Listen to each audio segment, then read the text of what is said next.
Hello Leeds, how are you all? Safe and well and heeding the lockdown, I hope? These are strange times indeed. I've got many episodes that I've already pre-recorded and yet to release, but obviously none of them mention the coronavirus, and there's about a month's worth, and I thought it just might sound a little bit strange to everybody if I just never mention it. So I felt it's important that I acknowledge the effect that the coronavirus is having on us all.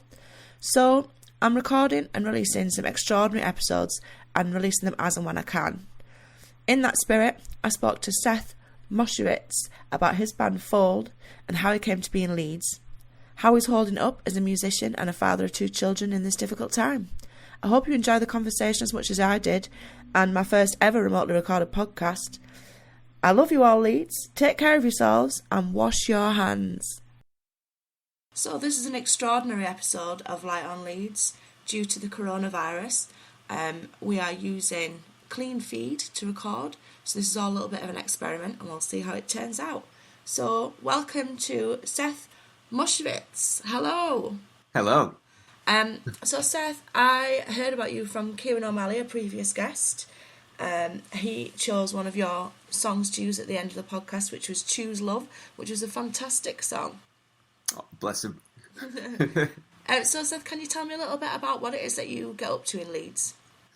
All right. So the main thing is I'm sort of the benevolent dictator in a band called Fold. Benevolent dictator.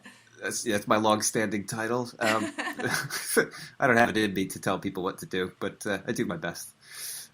So we do a lot of different things, but our remit is that we're about advancing equality, unity, and understanding through music any way that we can. It sounds lofty, but it's just our way of trying to combine a sense of social responsibility with the joy of music. Oh, wonderful! So we mainly release records. Well, write and compose and make and release records, and we do gigs, and we also DJ on the side, which is more a bit of fun, really. Oh, okay. And how many members are in the band? So officially there's 4 of us, but we've got a lot of ancillary characters like Kieran O'Malley and Emma Johnson, our horn guru. So yeah, there's about 7 or 8 in total. That's quite a lot of people to have in a band. Is it quite hard to organise to get you all together? It happens very rarely that we all get together, yeah. It's mainly just the 4 of us, and we get the others in whenever we can, really. And so, Seth, I'm detecting from your accent that you've not lived in Leeds your entire life. You're quite right. I'm an international mutt. I've been in Leeds since 2011. Before that, I was in London for 8 years, and before that in New York for quite a while. Before that in Holland for 7 years, and before that in New York. And I was born in Canada. Wow, so you really are international. Yep. And of all the places that you've lived, where have you enjoyed the most, would you say? Ooh, well, they all have their good and bad points, but I would say probably Leiden in Holland is one of the places. I had the best time of my life there. But when you're a teenager growing up in the 90s in Holland, it's hard to beat that, really. Yeah, I was at an international school too, which was a really unique experience. Yeah, I can imagine. And it was an amazing community of people, and those are still my lifelong friends. But since then, I would say living in Leeds is probably a close second, if not tied. Oh, what a great answer! It's true. And so how did you get into music in the first place? Oh, I've been into music ever since I was really small. My parents had loads of records, my brother had loads of records, and I just gravitated towards them. I couldn't get enough. And eventually I started learning guitar and other instruments, and then the pivotal moment was 1993 when I got my 4-track. Right. My old analog cassette 4-track. And I was just lost after that. Lost in music. Lost in music. And so how's the coronavirus affecting you then? Because obviously there'll not be many gigs, I'm imagining. Well, it's affecting me in lots of ways. Musically, so yeah, all the gigs have stopped. We can't get together to even practice, let alone record. And we're in the middle of making a new album, so it's presenting some challenges. I can imagine, yeah. But luckily, we had done quite a bit already, and hopefully, for the foreseeable future, we'll just have to be collaborating remotely as best we can. Yeah, it's good that, I mean, it's a terrible, terrible thing, but it is making us all sort of think of ways to work around things that we'd normally be doing. Yeah, so there's a lot of creativity coming out of it, which is kind of cool. I mean, there's a lot, there will be silver linings to all of this, for sure. Yeah, definitely. I think it might make us all reassess the way we live our lives in so many different ways. Here's hoping. Yeah, we could do with that. And so the rest of your band members, are they from Leeds or from all over?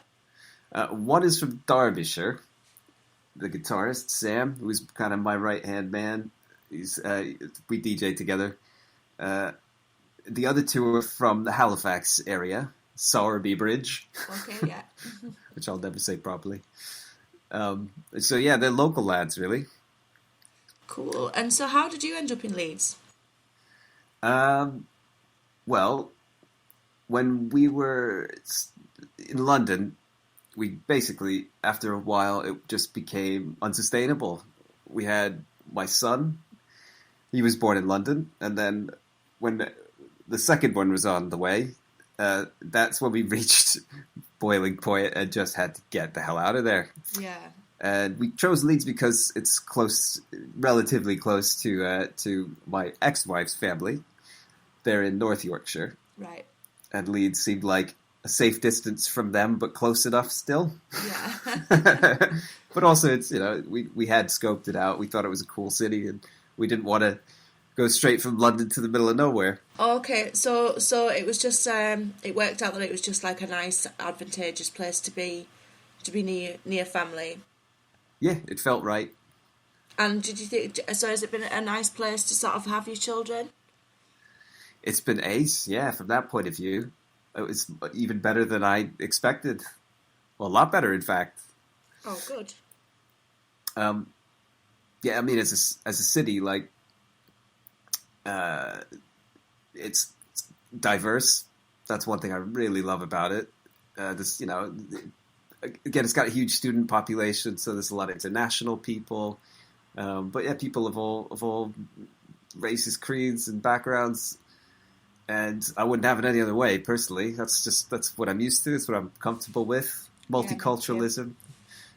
And then the music. It's got a great music scene for a city of its size. It's been renowned for that for such a long time, and the music community is really exceptionally good.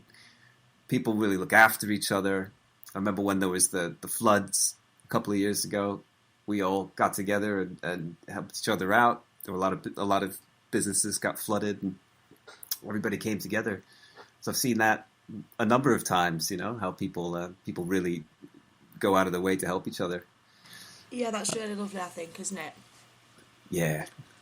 Yeah, there was I had an email today from the local council asking for volunteers for various things, and I signed up for it, and they've just been overwhelmed with people who are at home but who can help other people in some way. Yeah, it's amazing. Yeah, it's one of the nice things that comes out of when bad things happen, I think, when communities get together and help each other out. Yeah, it can really bring people together. And so where would you say are some of the places that you've enjoyed playing the most? Oh, well, number one, Brudenell Social Club, for sure. That's just an awesome venue. It really is. I think it's probably my favorite venue, full stop. But we've had a lot of fun here and there. Where else do we really like playing? We quite liked Head Row House, that was cool. Yeah. We still haven't played the Belgrave. That's where we'd love to play. Oh yeah, I love that place. And we've done all the small ones. I love Wharf Chambers. That's sort of my scene. Yeah. That's somewhere I've not managed to get yet. So if we have listeners who have never been, how would you describe that? Oh well, it's a hangout for it's like all the alternative lifestyles basically. So it's a real melting pot, and everybody is welcome. I like that about it. That sounds great. it's quite nice to be able to sort of write yourself lists of all the places that you've never been that you will definitely be going to as soon as we're all allowed out again. Yeah, for sure. So how's it worked with you seeing are you at home with your children? Well, this is one of the ways we've been affected the most. So my ex-wife and I, we have two places fairly close to each other. We're still really good friends, and we all see each other a lot. But having the two places and going back and forth with the kids is obviously complicated with the lockdown. Yeah. So the kids are here on the weekends, and they're at mum's the rest of the time because she can't work, and I can. I'm one of the lucky ones who can still actually work from home. Yeah, that is good, yeah. And how are your kids holding up with it all? They're fairly stoical, my kids. They seem all right. They're getting a lot more screen time. Well, I say that, not too much more. No. Oh, I think it's something that everybody's got to do, isn't it? I mean, so much stuff is online, and to be honest, as long as, they're allowed to have fun time, but as long as they're doing other things, and there's so much stuff online, those great workouts for kids and all sorts of online educational stuff. Yeah, there's tons. There's certainly no shortage of things for them to be doing, which is great. I can't even imagine how we would all be coping in this situation without the internet, to be honest. Yeah, that's hard to imagine at this point. It really is. And so, have you managed to keep in touch with your band members throughout all of this? Oh yeah, we're always in touch. Never out of touch for more than a day or two. And have you had to find sort of different ways to work together then? Well, we haven't really done much yet, to be honest. Well, it's all quite new anyway, so. Yeah. I mean, I'm always, every bit of spare time I have goes into music. I just, I don't have that much spare time, so I gotta use it wisely. Yeah. And so you said that you're working on a new album? Yes. And so what is sort of, do you all write together sort of equally? How does that work? No, I do all the writing. Okay. I mean, when we get together, we things tend to evolve.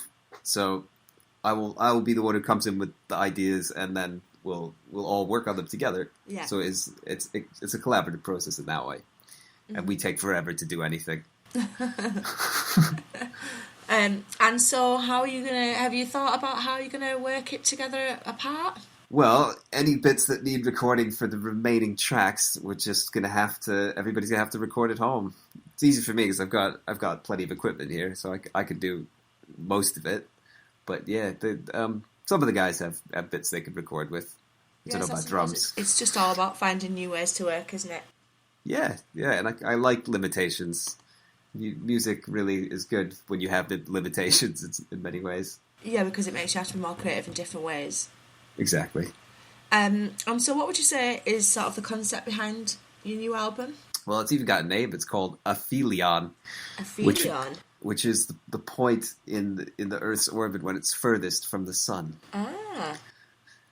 So it's very much, the overarching concept is just about sort of exalting the importance of our abilities, our cognitive gifts, to steer ourselves towards the proverbial light. Oh, wow. I've practiced that. For just such an occasion. Yeah. I am the writer of my own press releases, so but I gotta have it ready. But it focuses on Lorraine Hansberry, who's one of my favorite writers. I don't think I've heard of her. She was a real visionary and a trailblazer. She was a black woman who was the first she was the first black female writer to have a number one play on Broadway. Oh wow! A Raisin in the Sun, it was, which is again one of my favorite plays. Yeah. And but she really saw and read the writing on the wall before, and many other people even saw it. A lot of things that were happening in the world at the time. So this is in the 50s through the early 60s. So she saw the same things that Malcolm X saw, the importance of a pan-African movement. Yeah. And everything to do with civil rights.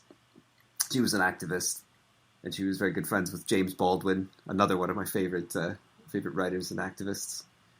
So she's often sort of mistakenly portrayed as someone who was lost too early and could have achieved so much more, but actually she achieved a hell of a lot in her lifetime. Right. So it's sort of shining a light on her is a way of kind of lovely. trying to inspire people. And so a lot of the tracks are about her, or sort of about those issues. They're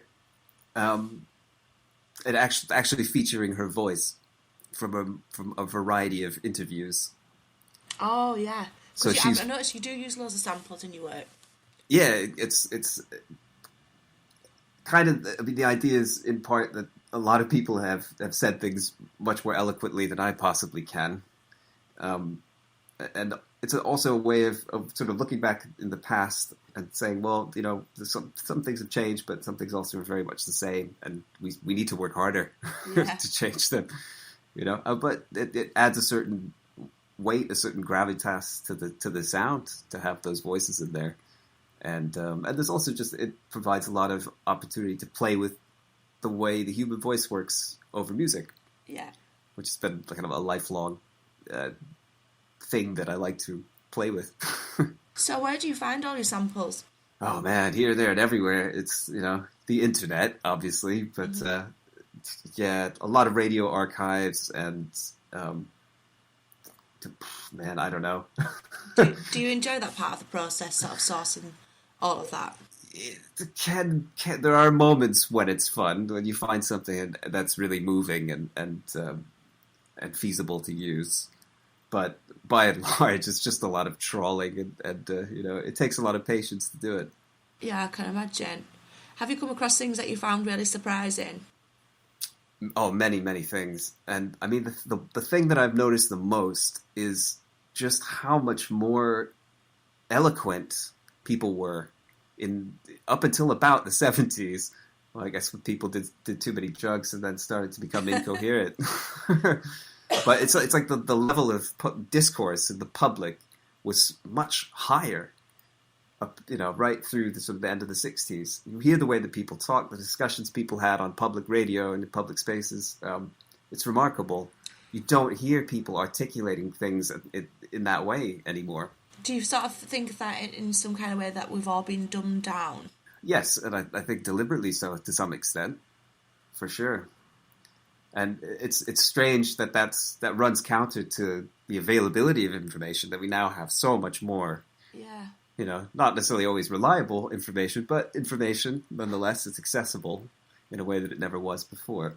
And even despite that, yeah, something's happened. Wow, that's really interesting. A good thing to come across when you're searching for all of your samples. It's been enlightening for sure. Yeah, I bet. So, have you had to sort of think about, are you able to sort of think about the future? Or it sort of feels very much like we're all in limbo a little bit at the minute. It is a bit of a limbo situation, but I'm always thinking about the future to some extent. I'm one of those people who just can't stop thinking. So I've spent a lot of my life trying to understand what's happening in the world and the things that we should be thinking about and discussing and where to put our energies. That's just always something I've done naturally. I don't know why. And so that's always been part of your music as well. Yeah. I mean, I feel a sense of duty, I guess, as an artist. I see an opportunity there to do more than just entertain people.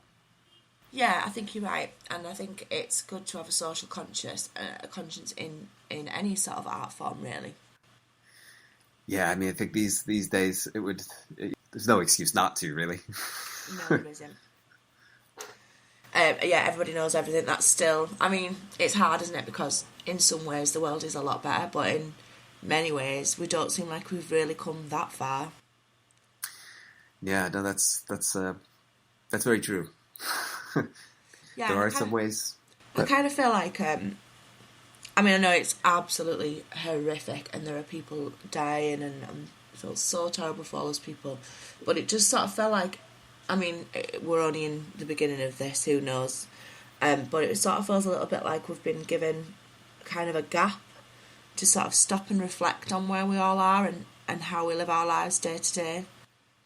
I think it's the first time in I don't know, maybe all of history that we've had anything like this worldwide, where there's been a pause like that for everybody to reflect. I don't think there's ever been anything like that.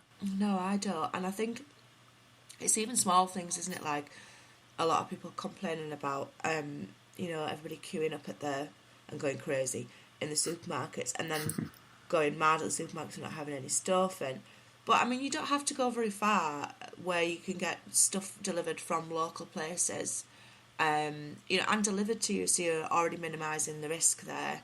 And I think that there's going to end up being more and more ways that we have to look and reassess, and things like working from home.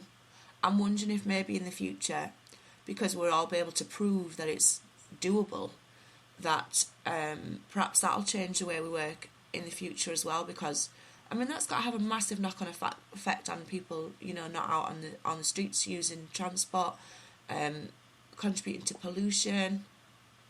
Yeah, I think it's going to be an interesting time for us as human beings. Yeah, I mean the knock-on effects of this are just extraordinary, impossible almost to fathom.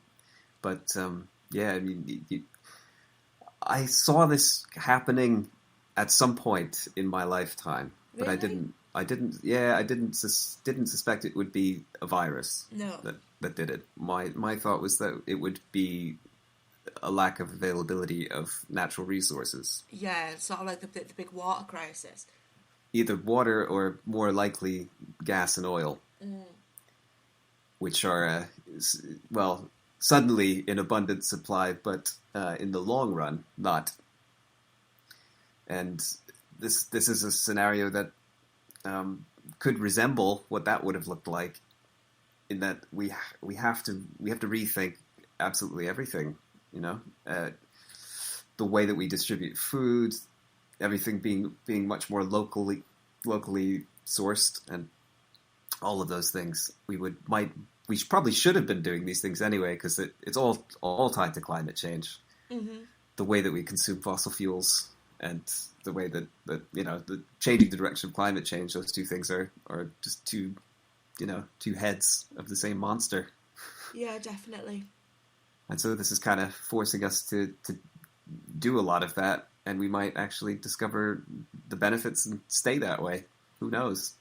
Yeah, it sort of feels like, I mean, I know, even though I've said, I mean, it's two sides of a coin, and there's some really awful things happening for individuals and populations, but it sort of feels like we would never have been given this chance to reassess, because we were so caught up in the sort of capitalist machine that even individual people trying to make a huge difference was not really working globally. Nothing.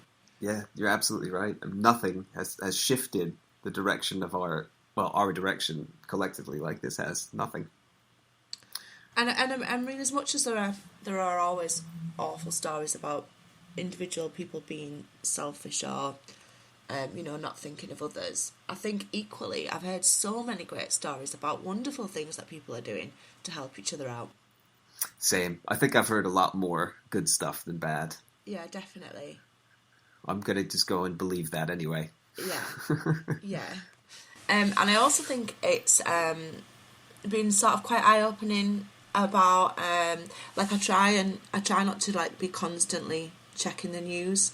Maybe do it once a day, because I think mental health awareness wise, it could really get you down if you were just constantly following the rolling news updates of everything that's happening. Absolutely. I'm a naturally anxious person, so I really have to curb my own consumption of news. But it's been very distracting. Yeah, and I think as well, I mean, mental health awareness has become a huge thing, which is fantastic. But I think that this sort of period where we're all having to sort of check ourselves all the time, check that you're okay, check that you're communicating with people who you think might be lonely, I think that's all, in the long run, going to be better for us all. Definitely, especially, people make it a habit. Yeah, and make it part of the world whenever whatever happens, whenever it happens. Yeah, better connected than not connected. Yeah. I mean, I just can't even fathom what it must be like having to live through something like this without the internet. We're all, in many ways, for it to happen now is a good time for it. No, not that it was ever a good time, but for the fact that people can connect with each other and that there are so many resources for everybody to use. Yeah, it's true. It would have been a lot worse if we didn't have the internet. There'd be a lot of shouting. Yeah, just shouting in general. So as the band Fall, have you travelled all over performing with them? Not really. All in the UK. We've not actually played outside of the UK yet, unfortunately. Is that something that you'd be interested in the future? We really would love to do it, but for various reasons, it just hasn't happened yet. It nearly did. We've been invited to Berlin and Holland a couple of times, but we just couldn't do it. Oh, it's such a shame. Well, I'm sure you'll get there in the future. Oh, yeah. So, Seth, I always ask guests 3 questions. The first being, what would you say is something that is great about the city of Leeds? All right, well, I already mentioned diversity, and I stand by that. That's one of the things I love the most about it. And as I said before, also the music and the music community, particularly. Those things that I personally get a lot from. I think Leeds, again, for its size, is exceptional in both of those areas. Coupled with that, of course, the nightlife and the food are not bad either. That's true. I get, you go to a place and you can kind of feel the vibe. I've never felt remotely threatened anywhere in Leeds. I've seen the odd fight break out, that kind of thing, people being rowdy, but I've never felt even remotely threatened anywhere. Oh, I'm glad to personally hear that. Yeah, I think in general it's a very friendly place. I like the fact that, strangers will just strike up a conversation with you when you sat at the bus stop or wherever. I like that. Yeah, that was the first thing I noticed when I came up from London. That and £5 notes from the ATM. Which is always a bonus. And what would you say is something that is not so great? The first thing that springs to mind is flood management. It's one thing I worry about because I know people who nearly lost their livelihoods from the flooding, and I really don't think enough has been done. Yeah. To deal with that. It's just a ticking time bomb waiting to happen again. I know, you just feel so sorry for when you see those people on the local news and, they've just managed to pick their life back up and get everything all started again, and then it happens again. It's just awful. And it's so much work to deal with, recovering from a flood. So I hope more is done. I mean, a lot has to happen upstream, obviously, but I think they really could be doing more. Yeah, you're right. That is a tough thing. And if you were talking to somebody who'd been a resident of Leeds for a long time, is there anything you could tell us about that you would consider to be a hidden gem? I did think about this. Locally, I live just outside Leeds. I'm in Horsforth, so I don't know if you technically count that as Leeds. It is part of Leeds City Council. Yeah, it's still counted as Leeds. Yeah, it gets listed as its own separate city on my stats. I'm not sure why that is. It is weird, yeah. It's got its own. It's both Leeds City Council and its own thing. I forget what it's called. I should know because I ran for the Green Party last year. Oh, did you? I did, yeah. I nearly won too. Oh wow, that's amazing. It was only in my ward, and only because nobody wanted to do it, and it was very last minute, so I didn't have any time to campaign. But still, how did you find that whole thing, being in politics? A little nerve-wracking. Although, as I say, it was only for the local council. It wouldn't have been a huge deal. But, putting yourself out there and especially if you're running for the Green Party, a lot of people will just think you're a hippie. Or that you're too radical and you're never going to win. All that sort of stuff. Really? But you did so well, because what would Horsforth normally vote for then? Horsforth is divided. It's very much divided between Labour and Conservative, and it remains Conservative, unfortunately. Yeah. But we did get a few Green councillors in, and I mean, local government-wise, it's again still divided, but it seems to be improving a little bit, getting a bit more of a range. Mm-hmm. So that was positive. Is it something you think you would get involved with again? If they wanted me to run again, I think I would, yeah. And I'd probably do it a little bit further in advance and put a lot more into it. So I only lost by 80 curve, votes. Yeah, there's always a learning curve, absolutely. Mm-hmm. And it's weird being American and running for British politics. Yeah, how did that go? Nobody said anything. Because we're too polite. Yeah, I think so. Yeah. But in terms of things that I love around here, I mean, in Horsford we really are spoiled, and even here there are hidden gems. It's the woods. My happy place is the forest. Yeah. I feel most at peace and at home in a forest, and we've got all these little bits of woods tucked around these ancient woodlands. There's Cragwood and Woodside Quarry and Hawksworth Wood, and right near me is Hunger Hills, and they're just absolutely beautiful. They're little pockets, but big enough that you could sort of get lost. And I take the kids there all the time because it's walking distance, and just having that on my doorstep, I mean, to me, is just so valuable. And then only being 15 minutes away from the center of Leeds, and I couldn't set it up any more ideally for myself. No, that's perfect.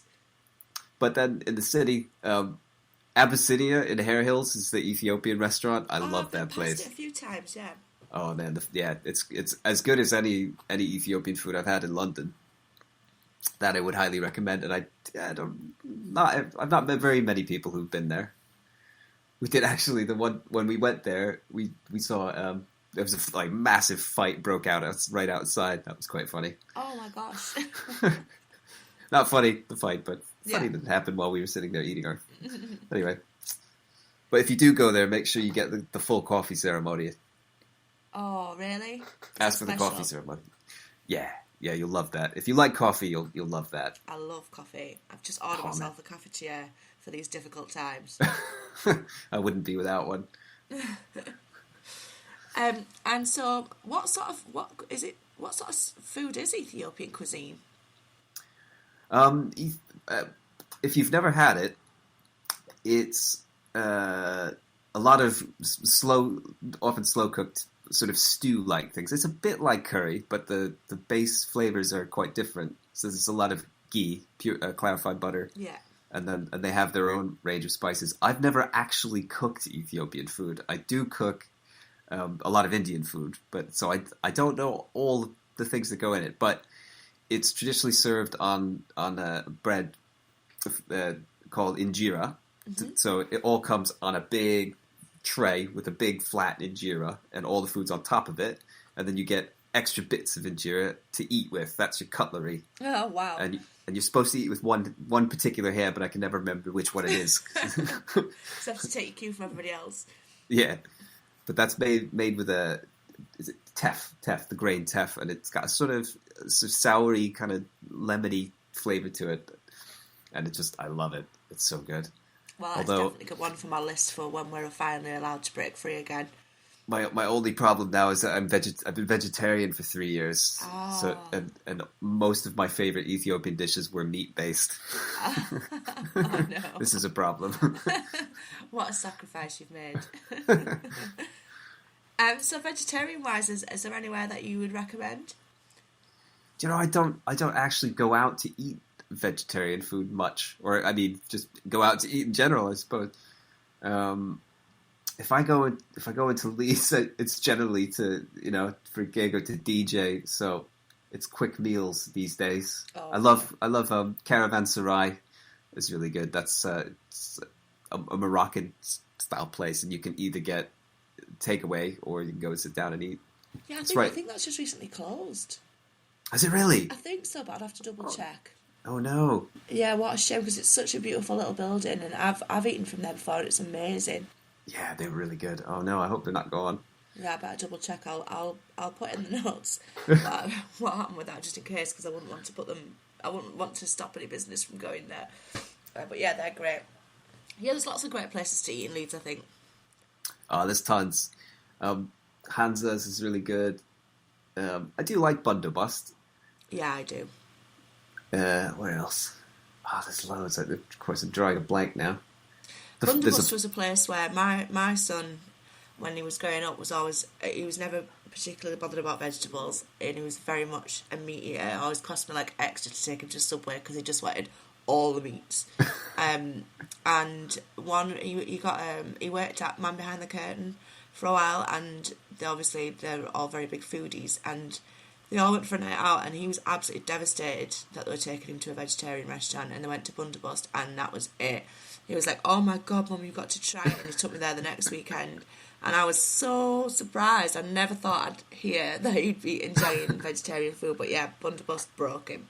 Awesome. He had to come to it on his own, though, didn't he? Yeah, that's the thing, I think, isn't it? Well, I wish you all the best for the rest of the corona lockdown. Likewise. Eventually we will all get out and about again. I will put all links in the podcast notes that people can access your music. Is it available everywhere? It is, yeah. So, so I'll put links to everything, and good luck with working on your album remotely. Thank you so much. It'll be interesting as well to see what sort of projects come out of all of this, and yours will be one of those. Yep, there will definitely be many. So thank you so much for coming and speaking to me, and I hope to see you actually perform in the future. I hope to perform in the future. Thank you very much, Seth. Bye-bye. Thanks for having me. Bye. I hope you enjoyed my conversation with Seth as much as I enjoyed having it. The track he's chosen is by Fold, and it's called Concrete Things.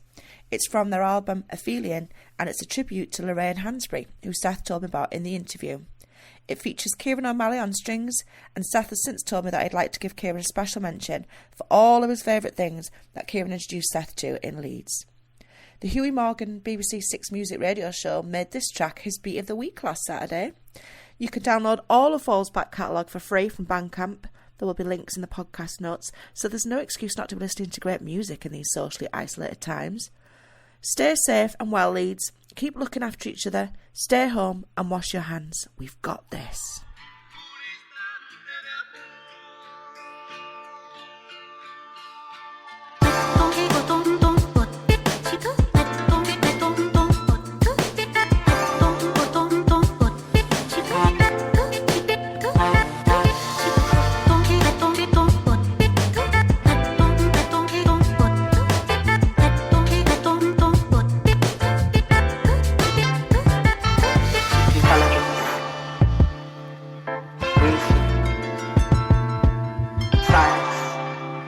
Concrete things change the universe.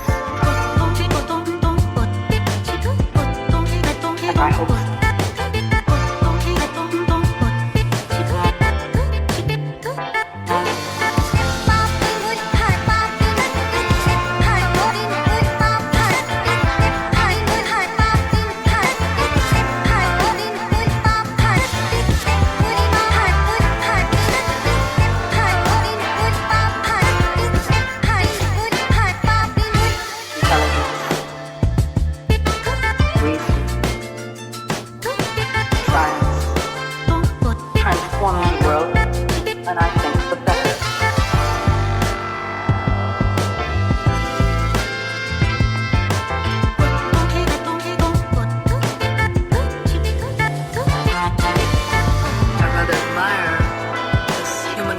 to make our own crutches as long as we need them. The only thing I'm saying is that once we can walk, and drop the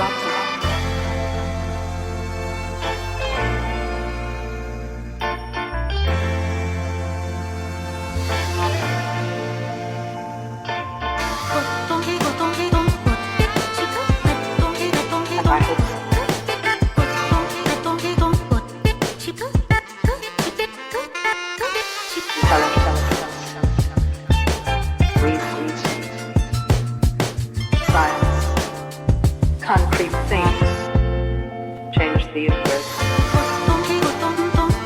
People say that there is no difference between today and the past, but of course there is. Of course each generation brings the triumph of rationality.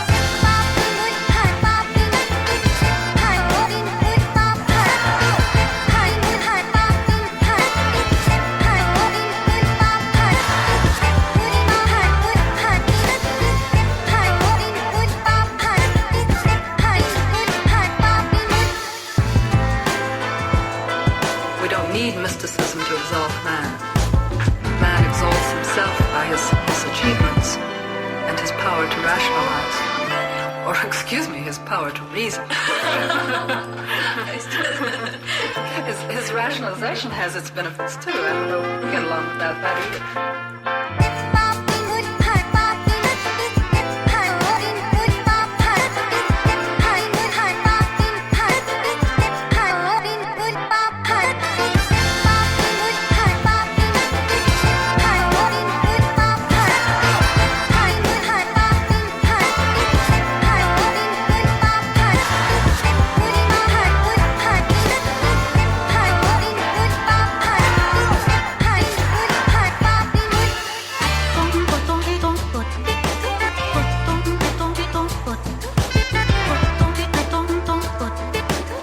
Once we can walk, drop them.